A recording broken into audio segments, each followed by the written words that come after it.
महादेव का प्रेम जो संसार से अलग है। कहते हैं प्रेम वो नहीं जो खूबसूरत चेहरे को देखकर हो जाए, प्रेम तो वो है जो आत्मा को देखकर किया जाए। और अगर सच्चे प्रेम की मिसाल पूछो तो दुनिया में एक ही नाम आता है, महादेव और माता पार्वती। एक तरफ थे महादेव जिनकी शरीर पर भस्म, गले में सर्प, जटाओं में गंगा और सिर पर चंद्रमा था, और दूसरी तरफ थी माता पार्वती जिनके हृदय में सिर्फ एक ही नाम था, शिव।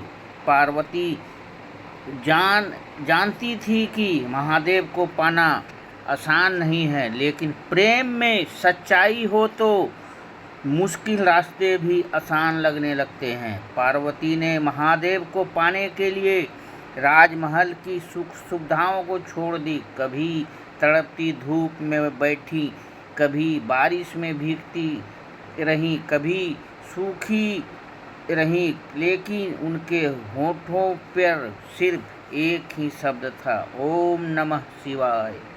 महादेव सब देख रहे हैं, लेकिन वो परीक्षा लेना चाहते थे। एक दिन महादेव साधु का रूप धारण किए और पार्वती के पास जाकर बोले, तुम किसे पाने के लिए इतना कठिन तपस्या कर रही हो? पार्वती ने मुस्कुराकर कहा, आपने महादेव को साधु ना कहा।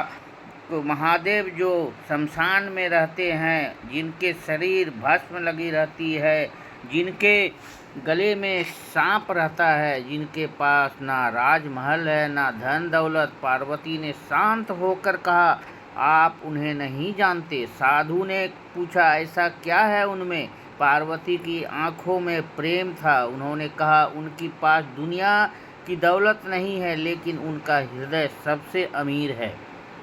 उनके पास महल नहीं है, लेकिन उनके चरणों में मेरा संसार है।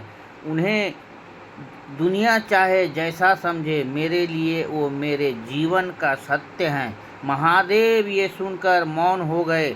उनकी आंखों में भी प्रेम छलक उठा, क्योंकि उन्हें पहली बार कोई ऐसा मिला था जो महादेव के रूप से नहीं, महादेव के हृदय से प्रेम करता था। फिर वो क्षण आया जब महादेव ने अपना असली रूप प्रकट किया।